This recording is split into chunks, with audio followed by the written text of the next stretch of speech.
to day 5 of my digital electronic lecture series. So आज हम लोग सीखने जा रहे हैं के मैप. So के मैप को हम लोग मिनिमाइजेशन के लिए यूज करते हैं. So it is used for minimization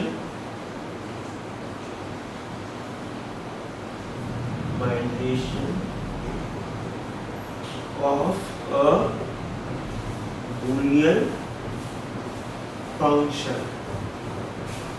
तो by the way last class से हम लोग इतना मिनिमाइजेशन कर क्यों रहे हैं? हम लोग को ये मिनिमाइजेशन की जरूरत क्यों है? हम लोग मिनिमाइजेशन इसलिए करते हैं क्योंकि पर्टिकुलर फंक्शन को अगर हम हार्डवेयर में देंगे तो फंक्शन अगर जितना छोटा होगा हार्डवेयर को उतना कम टाइम लगेगा उसको प्रोसेस करने में. तो आज के बाद जब हम लोग डिवाइसेस पढ़ने जाएंगे जैसे कॉम्बिनेशनल सर्किट्स और सीक्वेंशियल सर्किट्स, तो उसका इनपुट और आउटपुट का अगर हम लोग मिनिमाइज्ड फॉर्म अगर ले तो हार्डवेयर को प्रोसेस करने में ज़्यादा इजी होगा और उसको काम भी कम करना पड़ेगा और उसका जो प्रोबेबिलिटी ऑफ एरर है वो भी कम होगा. इसके कारण we focus so much on minimisation. So minimisation का दूसरा तकनीक के मैप है. पहला वाला था बूलियन अलजेब्रा जो मैंने प्रीवियस वीडियो में कवर कर चुका था, और अगर आपने प्रीवियस वीडियो नहीं देखा है तो आप देख सकते हैं मेरे इसी चैनल की इसी प्लेलिस्ट में है. So let's start with K-map. So K-map को हम लोग एक और टर्म से जानते हैं. It is modified Wincheck diagram. और ये K-map हम लोग ऑलवेज ग्रे कोड में लिखते हैं. अब ग्रे कोड क्या होता है? सो ग्रे कोड एक ऐसा कोड होता है जिसमें हम लोग अगर बाइनरी से हम लोग जैसे कन्वर्ट करें, सपोज ये 1110 है, ये एक बाइनरी नंबर है, ये बाइनरी नंबर है, इसको डेसिमल इक्विवेलेंट है 13. इसका अगर ग्रे कोड में इसको कन्वर्ट करना है तो सबसे पहले मैं इसका जो ये एकदम लेफ्ट वाला जो बिट है इस बिट को मैं सेलेक्ट करूंगा, 1 करूंगा. इसके बाद इसका और इसका दोनों का मैं एक्सॉर ले लूंगा. और प्रीवियस क्लास में मैंने बताया था कि एक्सॉर में अगर दो इनपुट सेम है तो एक्सॉर गेट का आउटपुट हमेशा 0 होगा, तो इसलिए इसका एक्सॉर 0 होगा. सिमिलरली फॉर दिस इस बिट के लिए मैं इसका और इसका एक्सॉर लूंगा, और इसमें भी दो 1 है तो दो 1 का एक्सॉर 0 होता है भाई, तो इसका एक्सॉर भी 0 होगा. और इसमें और इसका एक्सॉर ये 1 और 0 अलग अलग है, तो एक्सॉर गेट में अगर दो इनपुट अलग अलग है तो एक्सॉर गेट का आउटपुट हमेशा 1 होता है, जो मैंने प्रीवियस क्लास में बोला था. इसलिए इसका 1 होगा. सो ये हो गया आपका ग्रे कोड. सो किसी भी बाइनरी डिजिट अगर होगा A2, A1, A0, A3, सो इसका अगर मेरे को ग्रे कोड लिखना है तो ये A3 का तो मैं ऐसे A3 पिकअप करूंगा, फिर ये A2 और A3 को मैं एक्सॉर गेट से कनेक्ट करके ये इसका आउटपुट ले आऊंगा. सिमिलरली A2 और A1 को मैं एक्सॉर से कनेक्ट करके कर लूंगा, और वैसे ही A1 और A0 को मैं एक्सॉर से कनेक्ट करके कर लूंगा. सो बेसिक नंबर्स 0, 1, 2, 3, 4, 5, 6, 7 इन सब को ग्रे कोड डिक्रीट करके निकालते हैं.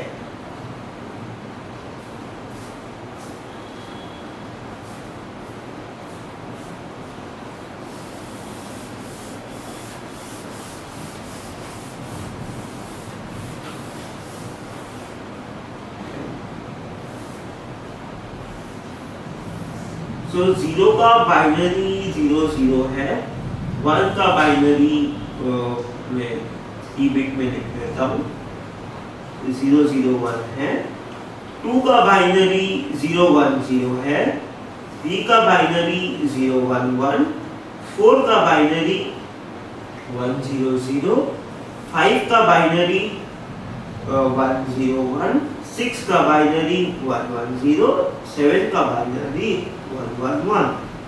तो ये अगर मैं बाइनरी ले लेता हूँ तो इधर में ग्रे लूंगा ऑफ कोर्स। सो हम लोग 0 0 0 से स्टार्ट करते हैं। सो 0 अगर बाइनरी है, इसका ग्रे कोड लिखना है, तो सबसे लेफ्ट वाला बिट को हम लोग MSB बोलते हैं। MSB का मतलब मोस्ट सिग्निफिकेंट बिट, और राइट वाला बिट को यूजुअली हम लोग LSB बोलते हैं, का मतलब least significant bit. For example मैंने आपको 1000 रुपए दिए, अब 1000 रुपए में 1 एकदम लेफ्ट में जो 1 है वो सबसे ज्यादा सिग्निफिकेंट है, उसके बाद आते हैं 3 जीरोस।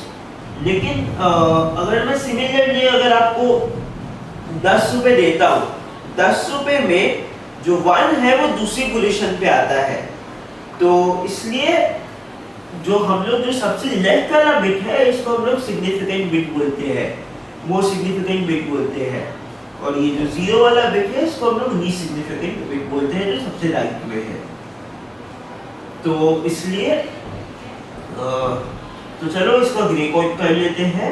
तो सबसे पहले MSB को मेरे को लिखना है, और MSB और उसके राइट में जो एडजेसेंट बिट है इसका एक्सॉर लेना है। तो इन दोनों का एक्सॉर का क्या होगा, 0 और 0 सेम है, तो सेम है तो इसलिए इसका एक्सॉर 0 ही होगा, और सिमिलरली इसको और इसका एक्सॉर भी 0 होगा। तो इसका टोटल आउटपुट है 0 0 0, तो ये हो गया ग्रे।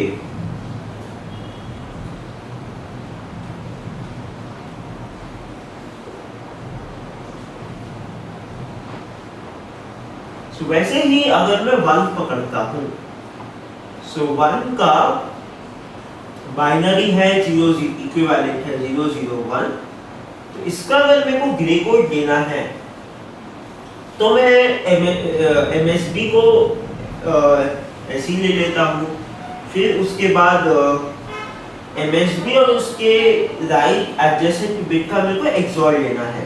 तो 0 0 का एक्सॉर प्रीवियस एग्जांपल में देखे थे, तो ये 0 होगा, और सिमिलरली 0 और 1 का एक्सॉर, 0 और 1 दो अलग अलग नंबर है, तो दो अलग अलग नंबर को अगर हम एक्सॉर गेट में इनपुट देंगे तो उसका आउटपुट 1 होगा, इसलिए इसका भी 0 0 1 है।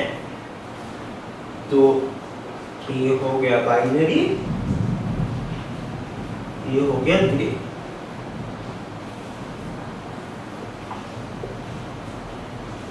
और अब आते हैं नेक्स्ट एग्जांपल पे, 2 पे आते हैं।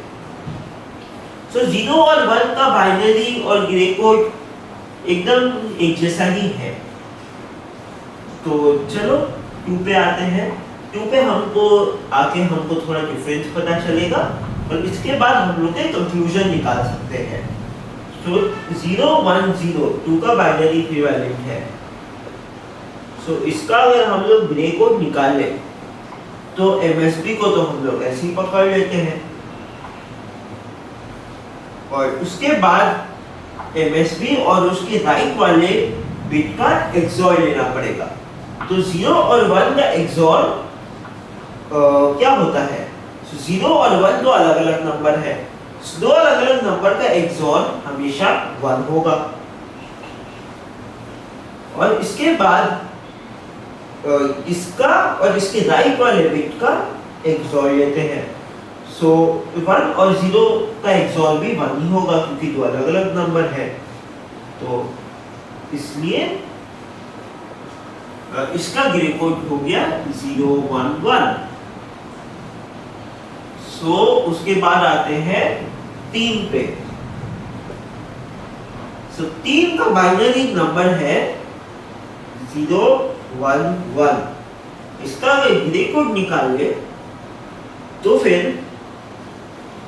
ये MSB तो ये सही रहेगा, इसका XOR आएगा 1 और इसका XOR, ये दोनों सेम है तो इसलिए इसका XOR आएगा 0। तो इसलिए इसका जो ग्रे कोड है 0 1 0। सो अगर हम लोग 4 पे आते हैं तो 4 का बाइनरी है 1 0 0। इसका अगर हम MSB 1 ही है तो MSB को यहाँ ऐसे लिख लेते हैं और 1 0 का XOR है 1 और 0 0 का XOR है 0।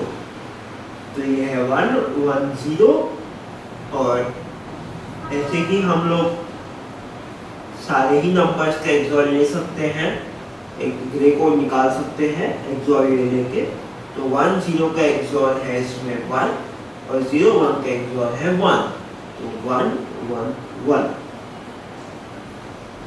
और फिर आते हैं छठे पे और छठे में 1 1 का XOR हो जाएगा इसमें 0 और 1 0 का XOR हो जाएगा 1, इसलिए इसका ग्रे कोड हो जाएगा 1 0 1 0 1। और फिर लास्ट वाला आ जाता है सातवां में 1 1 1। तो अगर मैं MSB को 1 पकड़ लूं तो MSB तो यहाँ पे 1 ही है तो MSB को यहाँ पे लिख लूं 1, तो उसके बाद 1 1 का XOR 0 1 1 का XOR 0। तो उसमें 7 का भी आपको ये आ जाएगा। तो ये आ गया आपका पर्टिकुलर ग्रे कोड। तो उसके बाद हम देखते हैं क्या कंक्लूजन्स हम लोग इस ग्रे कोड से निकाल सकते हैं। तो ग्रे कोड में आपको देख के लगेगा कि इधर से इधर सिर्फ एक ही नंबर का इंक्रीमेंट हो रहा है और इधर से इधर भी आपका जो एक ही बिट चेंज हो रहा है। इसमें जैसे इसमें 1 से भी 0 हुआ, 0 से भी 1 हुआ, लेकिन इसमें ऐसा नहीं है। इसमें 1 तो 1 ही रहा, 0 तो 0 ही रहा, बस एक ही बिट चेंज हुआ। इससे और इसमें भी एक ही बिट चेंज हुआ। और वैसे ही आप देख सकते हैं कि हर एक नंबर में अगर आप एक नंबर से बढ़ावा दे रहे हैं तो एक ही बिट में आपका बदलाव आ रहा है। तो इसलिए हम लोग ये ग्रे कोड को लिख सकते हैं single digit Hamming distance code, क्योंकि हम लोग एक ही सिंगल डिजिट नहीं, मैं सिंगल बिट लिख लेता हूँ, ये इससे ज्यादा क्लैरिटी मिलेगी। तो इसलिए इसमें एक ही बिट से बदलाव आ रहा है, इसलिए इसको हम लोग single bit Hamming distance code बोलते हैं। सिमिलरली अगर मैं यहां से एक लाइन टान देता हूं और इसको मैं MSB को हटा देता हूं सपोज, तो आप देख सकते हैं कि 1 1 0 0 और यहाँ पे भी 1 1 0 0, तो एक मिरर इमेज जैसा लग जा रहा है। तो ये मिरर इमेज जैसा हो जा रहा है और वैसे ही यहाँ पे 0 1 1 0 इधर 0 1 1 0। तो इसका मिरर इमेज इधर है और इसका मिरर इमेज इधर है, तो इसलिए इसको हम लोग रिफ्लेक्टिव कोड भी बोलते हैं और इसको हम लोग साइक्लिक कोड भी बोलते हैं। We can also say this as a cyclic code। और साइक्लिक कोड कैसे? सपोज मैं 1 से 4 तक ही लेता हूँ, 0 0 0 1, 3 का क्या था? 3 का 1 1 था, 1 1, 4 का 1 0 1 0। फिर इसके बाद इसका हम लोग बिट चेंज करें तो फिर से 0 0, फिर से 0 1 1 1 1 0 0 0 0 1 1 1 1 0। सो इसलिए ये घूमता रहेगा साइकिल की तरह, इसलिए हम लोग इसको साइक्लिक कोड भी बोलते हैं। तो तो ये हो गया हम लोग का ग्रे कोड का ओवरव्यू। अब यहाँ हम लोग इसको के मैप में कैसे यूज करते हैं आइए देखते हैं।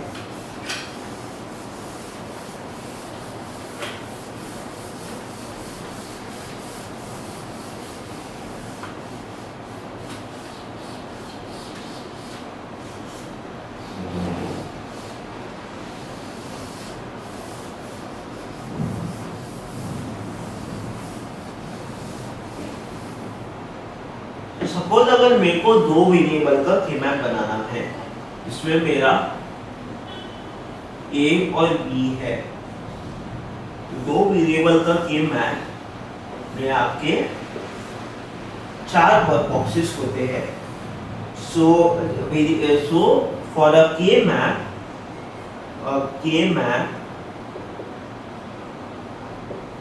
Number of boxes equal to 2 to the power of number of variables। जैसे दो वेरिएबल का के मैप में 4 बॉक्स हो गए, 3 वेरिएबल का के मैप में 8 बॉक्स हो गए, 4 वेरिएबल के मैप में 16 बॉक्स हो गए। 2 to the power number of variable, जिसको हम लोग n भी डिनोट कर सकते हैं।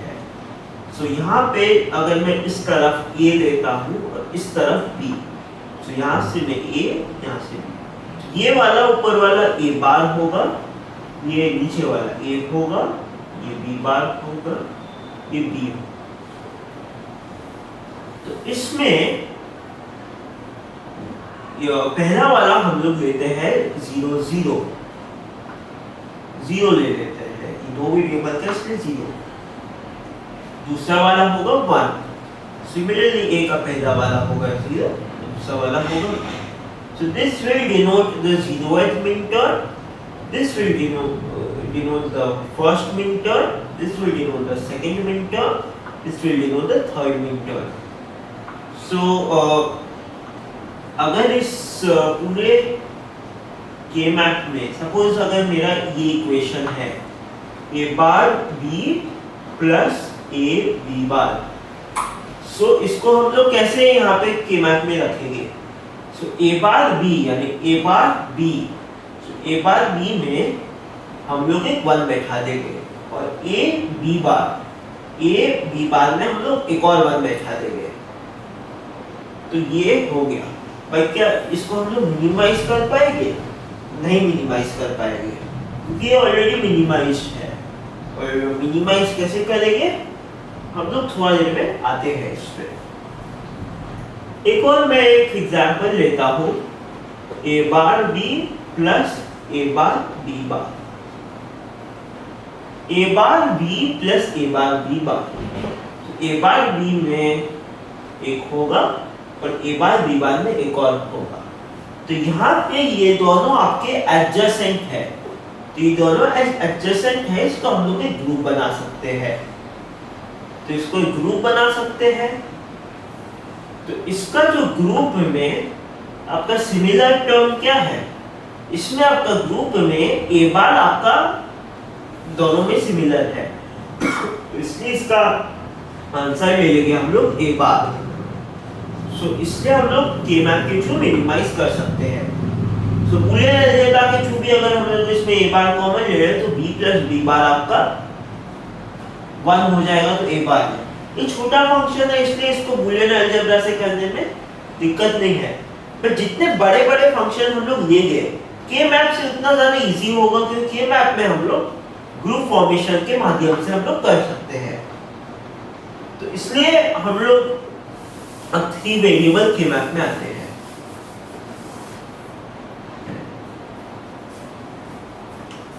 इस फॉर्मेट में रखते हैं कन्वेंशनली।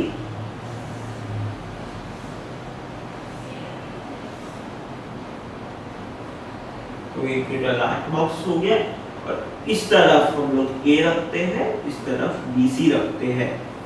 सो a में यहाँ पे होगा 0, यहाँ पे होगा 1, यहाँ पे होगा 0 0, यहाँ पे 0 1, यहाँ पे 1 1 और यहाँ पे 1 0। 1 1 क्यों? क्योंकि हम लोग इसको ग्रे कोड में लिखते हैं के मैप को। तो ग्रे कोड में 3 का जो ग्रे कोड होता है वो 1 1 होता है और 4 का ग्रे कोड जो होता है वो 1 0 होता है, इसलिए हम लोग इसको 1 1 1 0 करके लिखते हैं। तो इसी से अगर हम लोग इसको एक्सप्रेशन वाइज डिनोट करना चाहे तो इसको b बार c बार लिख सकते हैं, b बार c लिख सकते हैं, bc लिख सकते हैं, bc बार लिख सकते हैं, इसको हम लोग a बार लिख सकते हैं, इसको b लिख सकते हैं। तो चलिए एक एग्जांपल लेते हैं, a bar b bar c plus a bar b bar c bar plus a b bar c bar plus a bar bc। So a bar b bar c इधर आ गया, a bar b bar c बार इधर आ गया। तो जो expression आ रहा है उसमें हम लोग 1 लिखते जा रहे हैं और जो एक्सप्रेशन में नहीं आ रहा वो बॉक्स हम लोग खाली छोड़ दे रहे हैं। तो a b बार c पे 1 आ गया, इसमें a बार b c ये भी 1 आ गया। इस पे हम लोग आराम से एक बड़ा सा 4 का ग्रुप बना सकते हैं। बड़ा सा 4 का ग्रुप बना के इसका जो आंसर हो जाएगा a बार हो जाएगा। कितनी आसानी से आंसर आ गया। वहीं बूलियन अलजेब्रा में आपको 2-3 स्टेप का कैलकुलेशन करके फिर आपका आंसर आता। सो एक और एग्जांपल अगर मैं लेना चाहूँ तो लेता हूँ। सो एक और एग्जांपल अगर मैं लेना चाहूँ, चलिए देखते हैं।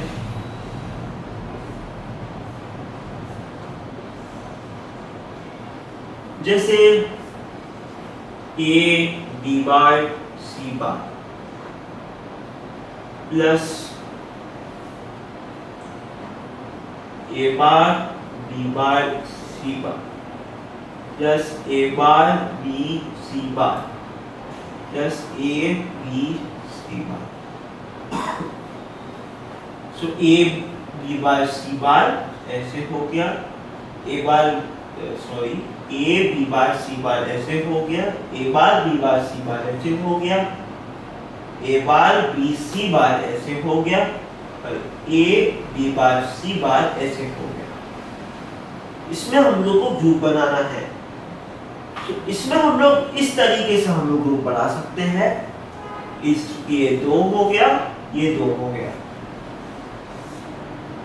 तो इसमें आपका क्या कॉमन आएगा? इसमें आपका सी बार कॉमन आ रहा है, इसलिए इसको हम लोग मिनिमाइज करके सी बार लिख सकते हैं। सो ग्रुप फॉर्मेशन का कुछ रूल्स है, ये रूल्स मैं आपको कल बताऊंगा।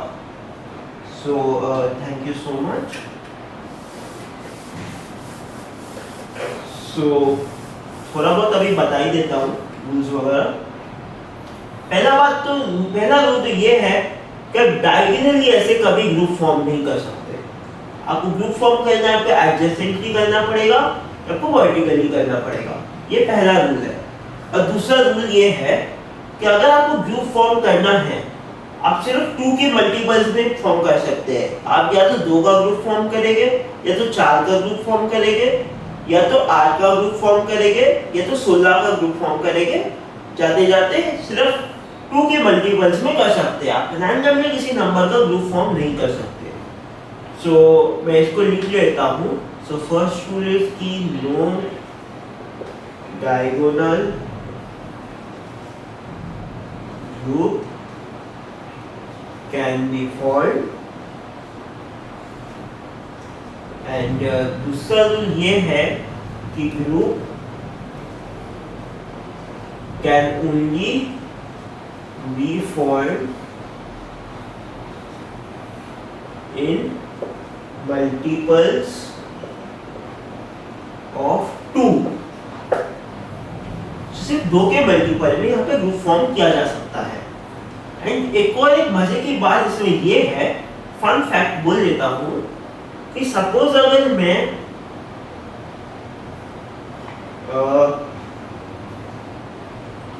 अगर मैं 2 का ग्रुप बनाता हूं, तो 2 का ग्रुप बनाने से एक वेरिएबल मिनिमाइज होता है। अगर मैं 4 का ग्रुप बनाता हूं तो 2 वेरिएबल मिनिमाइज होता है। अगर मैं 8 का ग्रुप बनाता हूं तो 3 वेरिएबल मिनिमाइज होता है। तो वैसे ही अगर मैं 2 टू द पावर n का ग्रुप बनाता हूं, मेरे n वेरिएबल्स मिनिमाइज होते हैं। जैसे कि फर्स्ट एग्जांपल में मैंने देखा था a bar b plus a bar b बार जो मैंने लिया था, तो वो उसमें 2 का ग्रुप बन गया था, तो एक वेरिएबल मिनिमाइज हो गया था। एक वेरिएबल मिनिमाइज हो गया था तो मेरा जो रिजल्टेंट था वो मेरा एक एक्सप्रेशन था। तो सिमिलरली इसमें जो दूसरा एग्जांपल में लिया था, दूसरे एग्जांपल में मैंने 4 का ग्रुप बना दिया था। 4 का ग्रुप बना, दूसरा तीसरा दोनों में मैंने 4 का ग्रुप बना दिया था। तो 4 का ग्रुप बनाने से मेरा 2 वेरिएबल्स मिनिमाइज हो गया था। तो जो n का रिजल्ट था सिर्फ c बार था। सो a b c में तो बचा एक ही वेरिएबल था, वो था c का बार, तो इसलिए इसमें 2 वेरिएबल मिनिमाइज हो गया था। तो ऐसे ही करते करते ये यहाँ पे फन फैक्ट है कि अगर आपके पास आप 2 टू द पावर n का ग्रुप बनाते हैं तो आपका n वेरिएबल मिनिमाइज हो जाएंगे।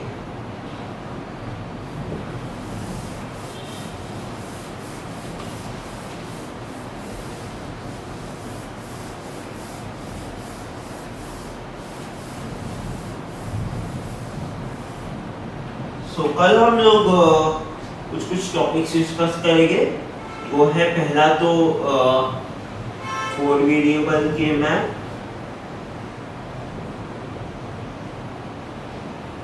दूसरा तो डोंट केयर टर्म्स, तीसरा तो मोर अबाउट ग्रुप फॉर्मेशन। तो कभी कभी क्या होता है कि सपोज अगर मेरा ऐसे और ऐसे आ जाए, तो मैं इसको इस तरीके से करूं या इस तरीके से करूं या फिर किसी और तरीके से करूं, तो वो चीज़ हम लोग कभी डिस्कस करने जाएंगे। तो ये सब चीज़ हम लोग कुछ डिस्कस करने जाएंगे। वैसे तो भी प्रेफर कि हम लोग maximum number of groups he prefer करेंगे, लेकिन कभी कभी क्या होता है कि कभी कभी हम लोग अगर एक ही वेरिएबल को अगर हम लोग 2 ग्रुप के में ले लेते हैं, सपोज अगर ऐसा एक और ग्रुप हो गया जो मेरा इस तरीके से हो गया और एक और ऐसा ग्रुप हो गया जो मेरा इस तरीके से हो गया, तो जो ये ग्रुप है, ये ग्रुप ऑलरेडी एक और ग्रुप का पार्ट है, तो इस पर्टिकुलर ग्रुप का कोई मायना नहीं है। तो ये सब हम लोग कल सीखने जाएंगे। Thank you guys for watching my lecture.